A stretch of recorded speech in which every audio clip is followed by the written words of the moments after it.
Everybody just gather yourself, go ahead and relax. Take in this portion, close your eyes, just think about your day ahead, think about what you want to accomplish. Or don't think about anything at all. Just free yourself, free your mind for 2 minutes.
All right.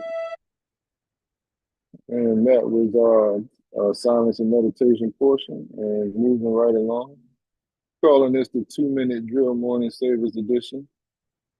I was just looking at some of the savers we, that I've seen done. And they're actually not that long, but they're effective. So I think the goal is to try to Today is get a it new in under start. an hour. Today is a new start. So this is our affirmations. Every day is fresh and brand new. Every day is fresh and brand new. Life happens one day at a time. Life happens one day at a time. Today I will do my best. Today I will do my best. I start anew today. I start anew today. I am grateful to be alive for another day. I am grateful to be alive for another day. I will be kind to myself today. I will be kind to myself today. I accept myself as I am. I accept myself as I am. I allow positive experiences to happen today. I allow positive experiences to happen today. One second. That was our affirmations portion. Instead of moving right along, we're going to move into our visualization, also another 2 minute portion. We'll get started right now.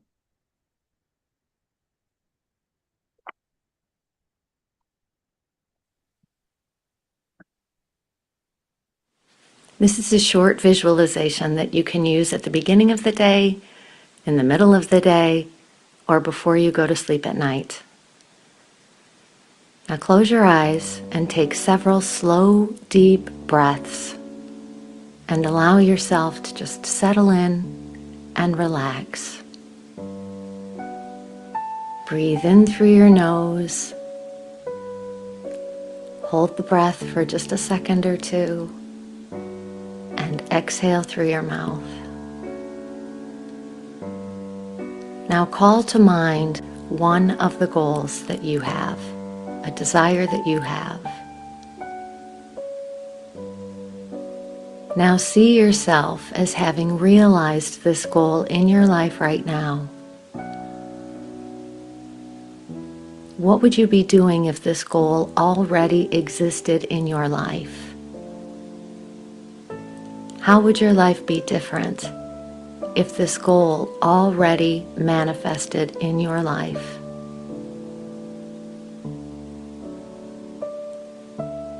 See yourself having and enjoying that desire in your life right now.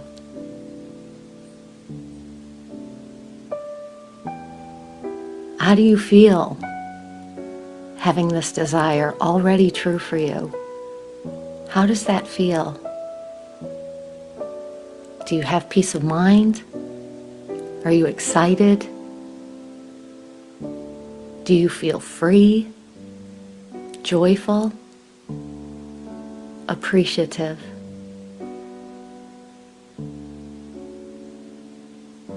Continue focusing on seeing yourself having this goal in your life already. And notice just how good you feel. See as many details as possible.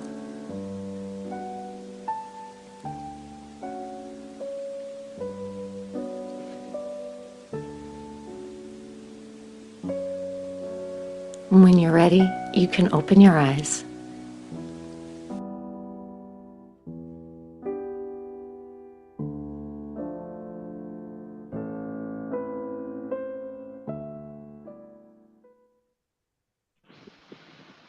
Right. Thank you guys. That was our prosperity visualization for this morning. Moving right along. Let's go ahead and hop into our exercise. This is just going to be a 2-minute quick stretching exercises of the shoulders. Release some of that tension in the shoulders, stiffness that we experience. Discover the only system of chef-crafted meals, smart oven, and app that makes cooking as simple as...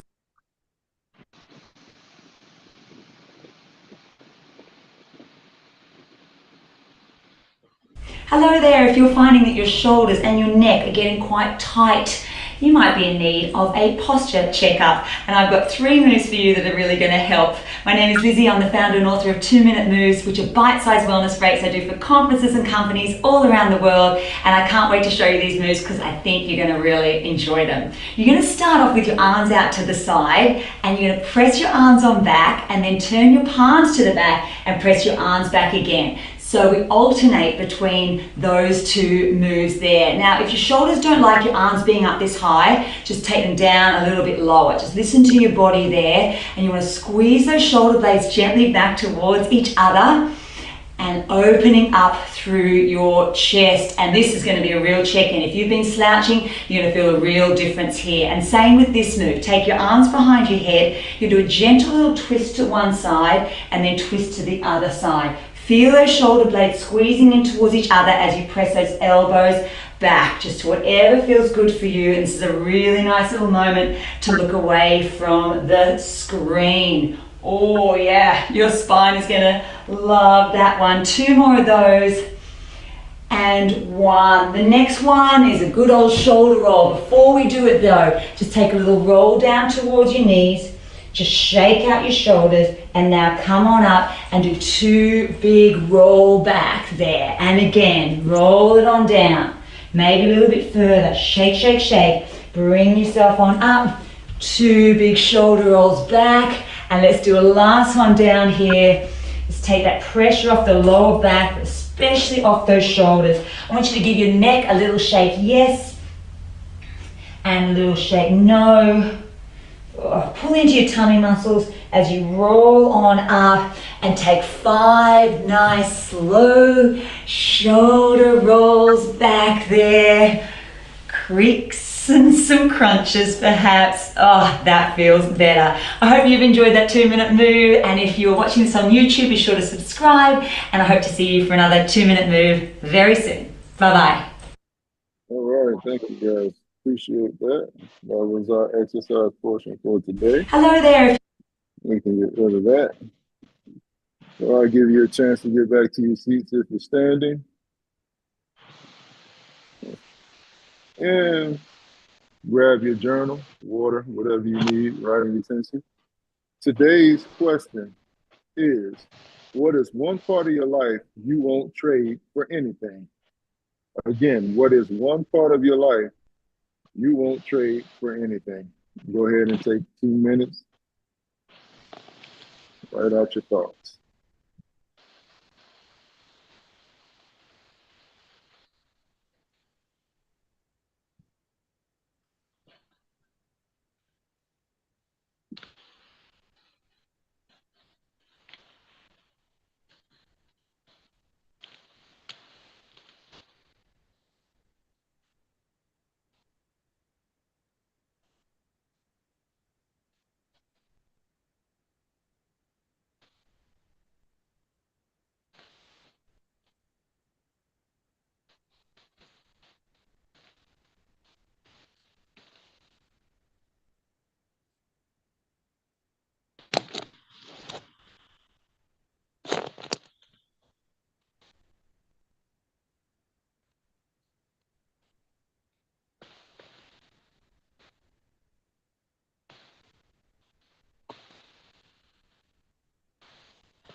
One more minute.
All right, let's do 20 more seconds.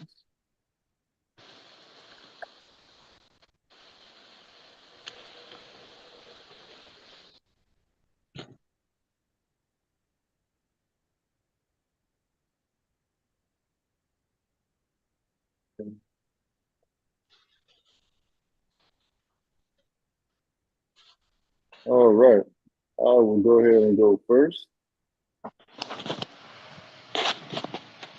So, one part of my life I won't trade for anything is being a father. Being a father has brought me so much joy and has taught me valuable lessons about who I am as a person and provider. All right, so in saying that, let's go ahead and move forward. Um, Like Dr. Piña said, keep in mind, this is not a talking exercise. This is a writing exercise. So only share with us your thoughts you have written out on the paper. And we will go with Candido first. Go ahead, my friend.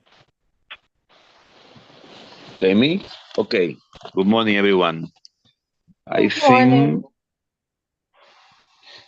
the part of my life that I don't trade for anything is my health, my peace, and my respect. I don't trade those three things for anything. Yeah, thank you so much for that, Candido. Health, your respect. Yeah, those are very important aspects in your life. And to stand firm in those is very important. Thank you for sharing that, my friend. Okay, let's go to Rosario. Rosario, one part of your life you won't change for anything. Hey, good morning, everyone. The part of my life that I would not trade for anything is when I lived with my parents and did not pay any bills. My only job and responsibility centered around going to school and to learn everything I could in any form or shape, which was the best preparation for the future. So I would not trade that for nothing. Rosario, that was great. I wish we could go back to those days. Life was so much simpler back then. Yeah, can't trade those memories. Can't trade that for anything. That's great. Thank you, Rosario. Dr. Pena, one part of your life you won't trade for anything in the world. All right, perfect. Speaking from Paris, the Star Course of the Opera. So, being a psychoanalyst, and through my brain, I invested ever since I have fitting it heart and mind with the best education, training, and values and principles to know about myself, other human beings, and on planet Earth and its social discontent. Dr. Pena, I learn something new about you every day. And that is awesome. And your thoughts, your actions, this the parts of you that you won't change about yourself is all you should add. Also, that you're not selfish. You're a very unselfish individual, and that just came across in those things that you just listed right there. Thank you for sharing that. Thank you. Thank you. And Victor, my friend, one thing you won't change about your life. Morning, everyone. Good morning. Good morning. So, this summer, I got to experience being home with my kids every day. I went to every camp event, every swim lesson, and got to see their beautiful faces as each of them awoke daily. It was the first time in my life that I experienced that. That being said, I will work ferociously to have the financial freedom to do that again and again, and as many more times as God will grant this blessing to me. Thank you for sharing that. Those moments are so precious, so tender that we have with our children. And it's not about the money we spend, but about the time we spend. That's quality and key with them. So thank you for that. All right, Gregory, my brother, what you got? Great, One part of your life you will not change for anything. great morning. One part of my life is being a God-fearing man, committed towards empowering people, lifting people up, and giving back to my community. Thank you, sir. I appreciate that. And every morning that I'm on here with you, I feel empowered. Always a positive vibe. Always, everything about your whole aura is just positivity. And I appreciate you for sharing that. Thank you. Appreciate you too, brother. Yeah. Martin, Good morning. good morning, my brother. What do you got? One thing about your life you won't change for anything in this world. There's one thing that I could always turn to when I'm angry, confused, sad, alone, and that is God's word. So I'm Thank never you, going to sir. give that up. Yeah, and we know that to be true. There's one thing we know about you, your love for God, your love for the Lord. he took some time off to do, some a spiritual journey and to get closer with God, to find out what you needed for yourself, and just to push forward. So thank you for sharing that. Amen, brother. All right, so that was our journaling portion, and this concludes this portion of our savings. So with that, Dr. Piña, we will go ahead and move into the reading.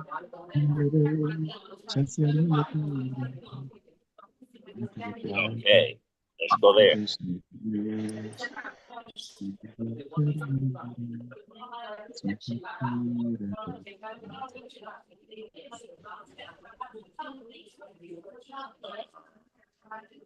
Taking longer than expected, and here it is.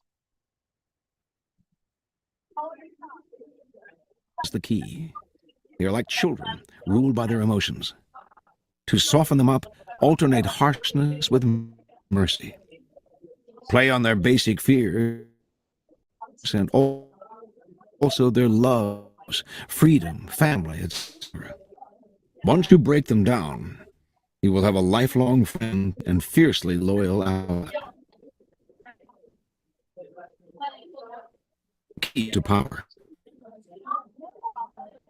Or people who have absolutely no reason to help you unless it is their interest. You have no interest, you're likely to make them hostile. You just one more waster of the time.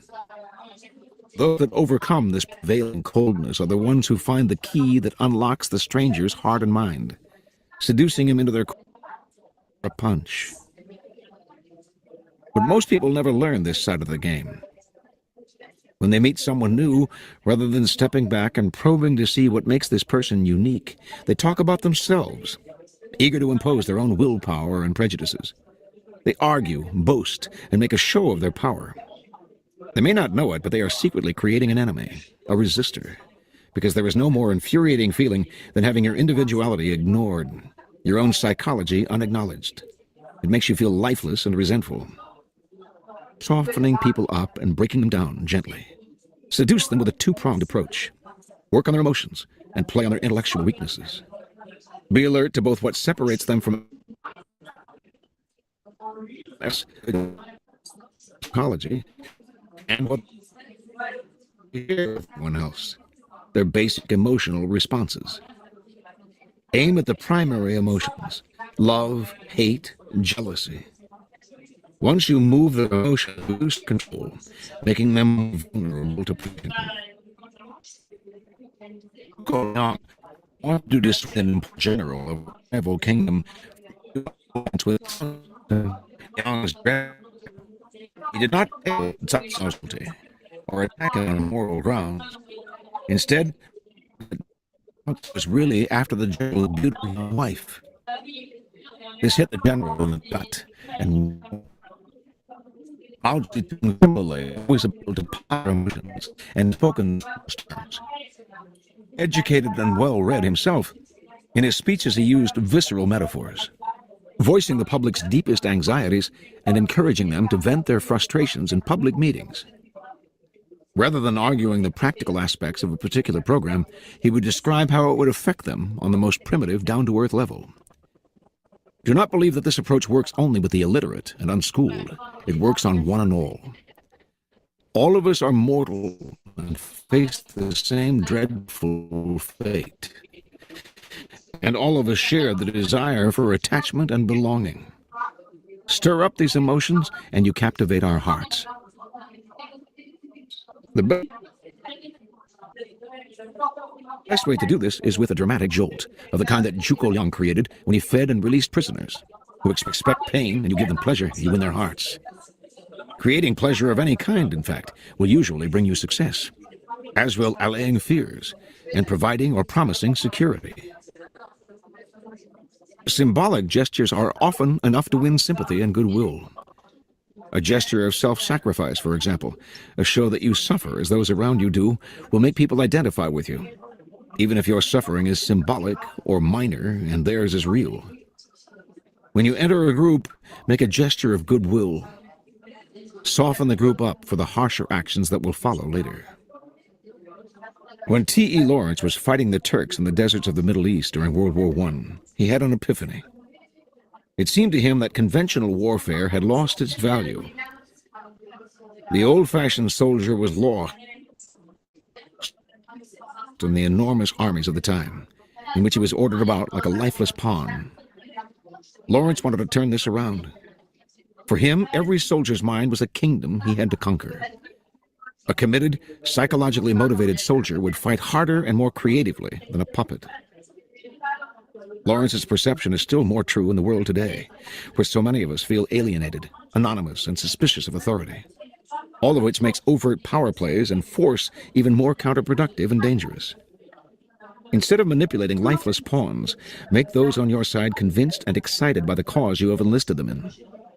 This will not only make your work a lot easier, but it will also give you more leeway to deceive them later on. And to accomplish this, you need to deal with their individual psychologies. Never clumsily assume that the tactic that worked on one person will necessarily work on another.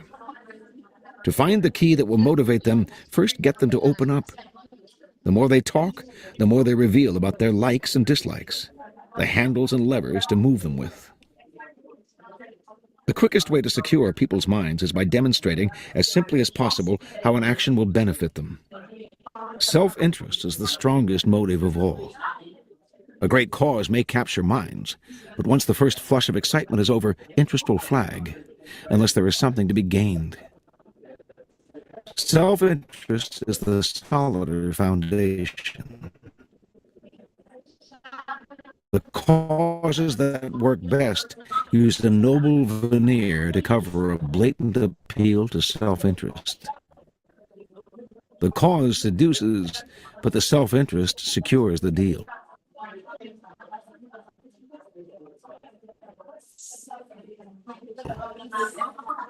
The people who are best at appealing to people's minds are often artists or intellectual who can appeal concretely to people's minds. Kings have always kept a stable of writers in their barn. Frederick the Great had his Voltaire, until they quarreled and separated. Napoleon won over Goethe. Conversely, Napoleon III's alienation of writers such as Victor Hugo, whom he exiled from France, contributed to his growing unpopularity and eventual downfall. It is dangerous then to alienate those who have powers of expression, and useful to pacify and exploit them. Finally, learn to play the numbers game. The wider your support base, the stronger your power. Understanding that one alienated, disaffected soul can spark a blaze of discontent, Louis XIV made sure to endear himself to the lowest members of his staff. You too must constantly win over more allies on all levels. A time will inevitably come when you will need them. Reversal. There is no possible reversal to this law.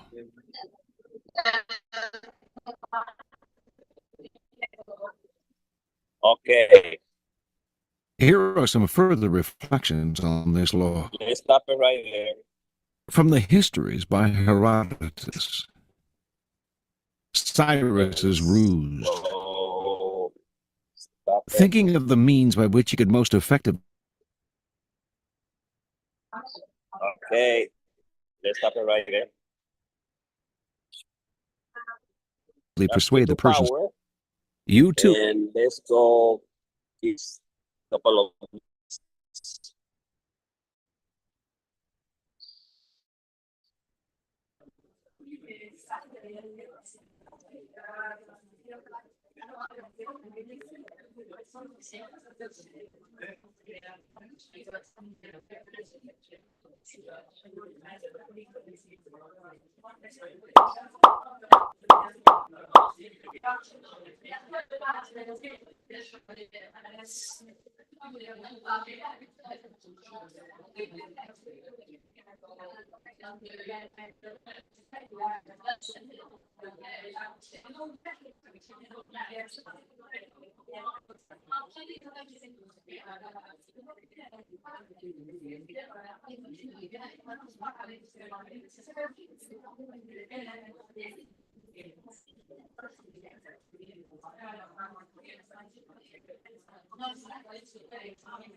All right.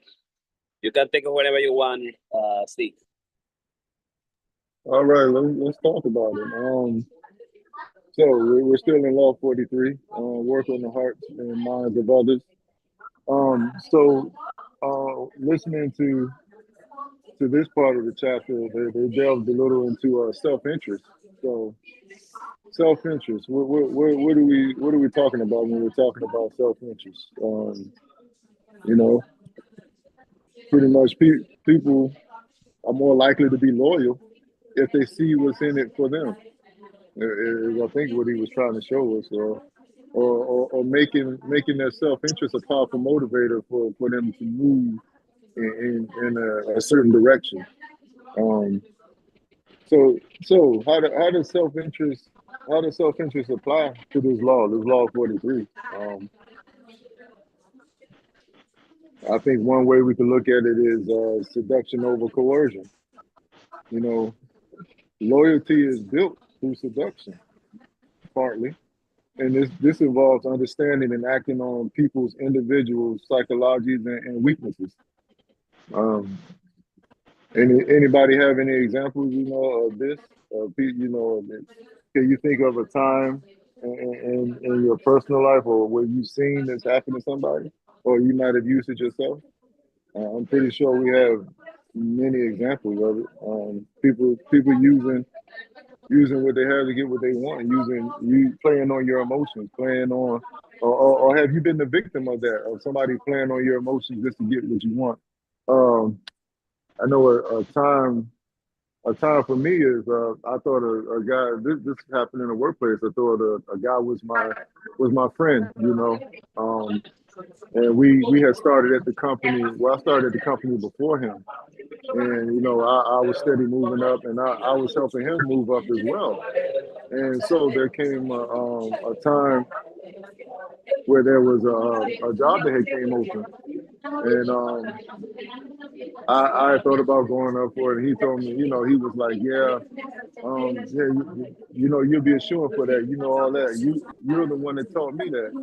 The whole time he was playing on my emotions because that particular hiring manager for that position was my friend's neighbor, or my supposed friend's neighbor, and they had the whole time had been pretty much talking about him taking the position, even though I was more qualified, knew the job better. So he fed into me, saying I was best for the job the whole time. He wanted the job for himself. So just seducing me and telling me what I wanted to hear, knowing that that wasn't going to happen at all. So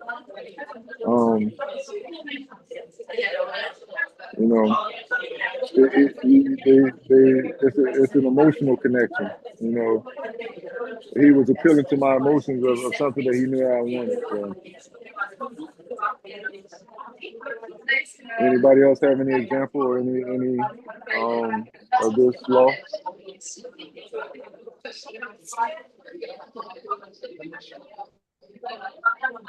Steve, that's a good example. I just would add is that people love talking about themselves. So being curious and being interested in someone allows you an opportunity to have them connect with you. And that's where the power gets activated. So asking a lot of great questions, making them feel like you're interested is a great technique in the business world. Yeah, and that's what he did. He asked me a whole lot of questions about, how do you feel about that? What do you think you're going to do once you get the job? What would you do in this situation? The whole time, he's getting me on the side, dating and getting information from me so he can use for himself, when he took the position. So thank you for that, Greg. I appreciate it. Rosara, any example that you have?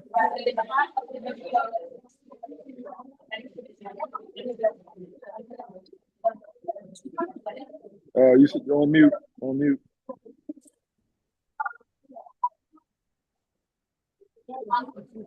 Yeah, they say you win more with money than with honey than with vinegar. And it makes me think about politicians who, if they know that you are, that you like the senior citizen or you are in for children, they will make their announcement based on that so that they can attract you. They go more to your emotions to attract you to the things that they want you to be attracted to. Right. People love to use, their influence, that they have to get people to do what they want or get people to fall in love with them or go with a view that they have. Influence is a very big thing. Anybody else? Anybody been influenced or been an influencer or over people or over something? What you got, Vic?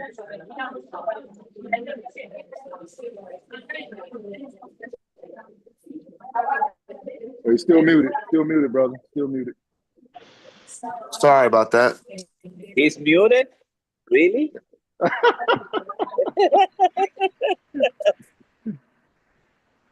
So when my late wife passed away, um, you know, I had this like fear that I would never meet someone else, right? That I was just going to be a single dad, and um, you know, and but I was very, very, very careful, right? Because in my lack of confidence in me at the time, and my wonder if I was attractive, if anybody would like me, one of the things that I knew was that I was an executive at a school. I drove a nice car. I owned my own house. I was doing well financially.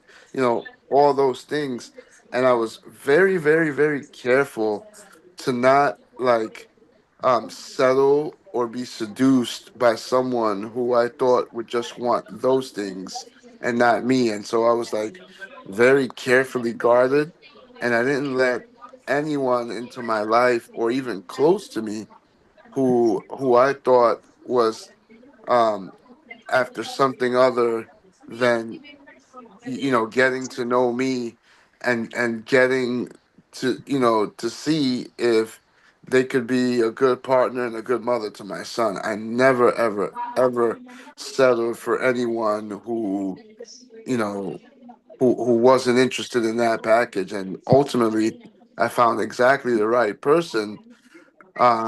But there were times where you could see people who all of a sudden, were very nice to you, wanted to hang out, wanted to spend time, wanted to go to coffee, wanted to go to dinner, and I'd be like, Yeah, they didn't meet those qualifications you were looking for. They wasn't checking the box. nope. Yeah. Yeah, I can definitely feel you on that one, brother. Yeah, especially like you said, you're bringing somebody into your child's life, and if it's that they don't meet certain things that you're looking for, at least at a minimum. Like you said, nobody's perfect, but you at least have to meet me on these things that I'm looking for. So thank you for that, bro.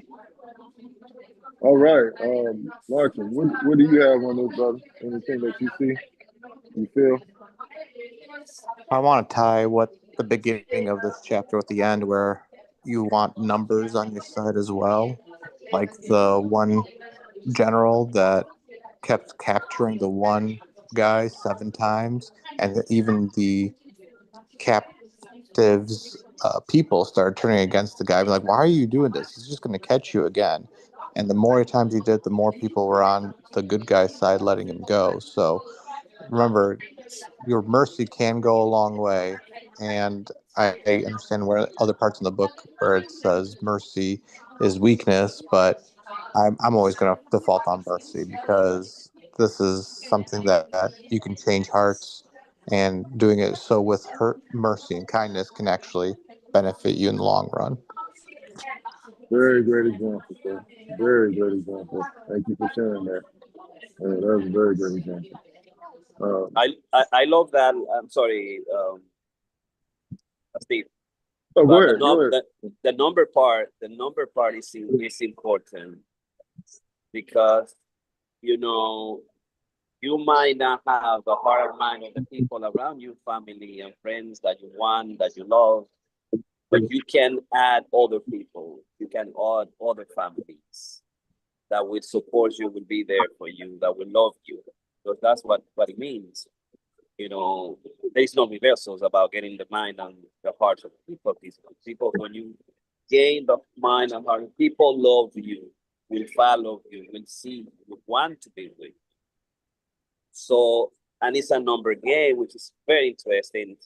So you have to add more friends, more people, more family, and you have to cultivate them.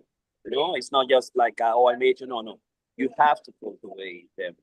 So, as a matter of fact, I am here in Europe, but from day one, I'm sending everybody every week, every month, a video, something that I'm doing, something that's happening. I don't forget them. Those who open their houses in Florence, for example, or now and now I have three friends, Helena, Victoria, and Nicole. They open up their apartments to the best price. They are there for me. I mean, it's not about the money, you know, send the money, I got the money, whatever it is. They show me important things. They send me videos about, like, for example, they know that we love to run.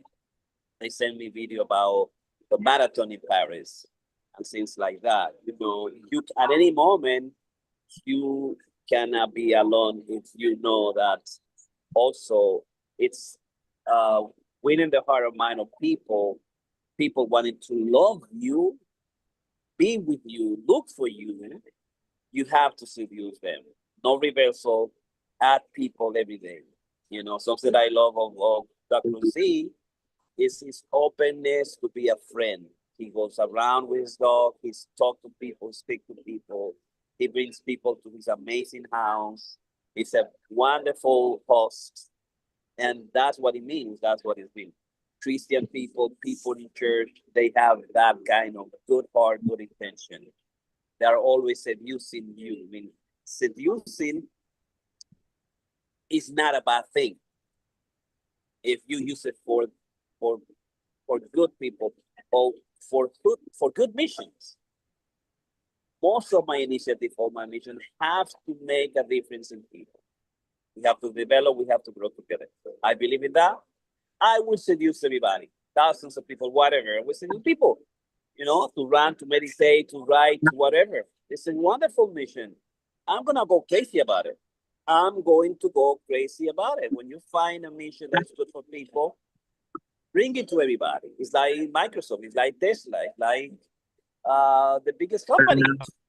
The best people, the most people you get into your product have to be good, have to have the best intentions, have to have quality, and that's what it means.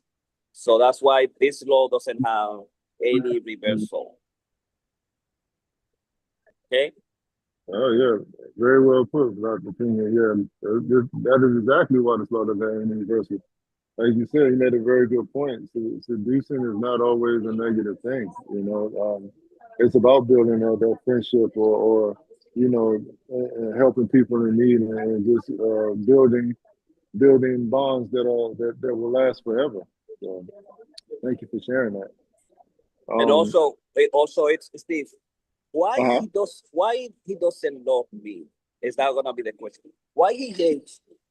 Why this neighbor, he doesn't look at me, he doesn't talk to me? Why this coworker? I mean, I have a chance also to see to them, to talk to them, to see what's going on, to see what's happening. Because it's he doesn't trust me. I haven't gained his mind, or I Right. haven't gained his heart. There is something about me that I'm blocking myself. Why my daughter? Why my sister? Why that sister? Why that friend? What's going on? Let me call him. Let me talk to him. You know, let me apologize. What happened? I mean, like, you're not calling me. What's going on? You know, or why you spoke to me like that? Why did you send this message? So we have at any moment to see where the hearts of the people, the minds of the people that we love, that are interested to us, why they're distancing or why they said what they said. You know, we have at any moment an opportunity to gain the minds and the hearts of people.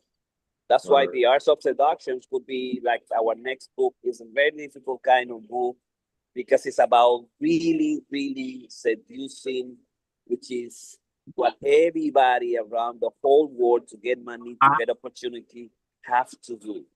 You know, there is nothing beyond seduction. There's nothing beyond seduction, and there is no reversal because seduction go exactly there, heart and mind, completely. And when you admire someone and you know his or her heart, you know who she is, who he is, you love this person. You want to be with this person. You want to give to this person. You want to be part of whatever that person is. So that's why this law is amazing, you know, and so that we need to follow and for whatever good cause you have. And imagine also, Hitler, he won the heart and minds of his people. He really won. I mean, like the devil, he always conquering people. He's always using mind of heart of people and becoming people and converting people into mad people. So we have to go against the devil, Satan, to do the good purpose and missions of love of Jesus Christ too. So it's in our heart also to do that, to make this world a better world all the time. That's it. That was very well put. That was an awesome point. Awesome point, Dr. Piña. You know, find out what the issue is and appeal to the heart and the mind. Exactly. Yeah. Thank you for that. Candido, anything you want to add before we close out?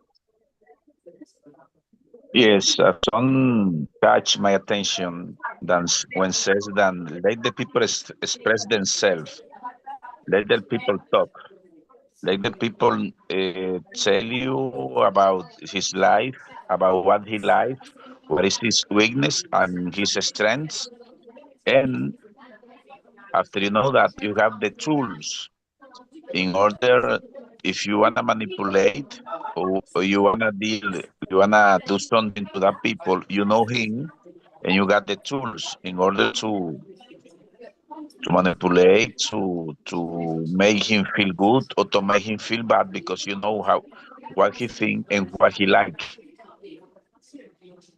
Right, right. Very well put, Candido. I agree with you. So, you know, in closing, you know, just piggybacking off of Dr. Piña and Candido, to work on the hearts and minds, you know, what can we offer? We can offer security. We can alleviate fears, and or we can relieve somebody's despair or the master's despair. And we just have to understand and cater to the self-interest of others in order to gain their true support, create a lasting loyalty, and this way we don't have to rely on just brute force. So that's the key to seduction. So thanks everybody for joining in. This has been a great Savers. I appreciate everybody. All right, let's make today count. Thank you. Thanks, Steve.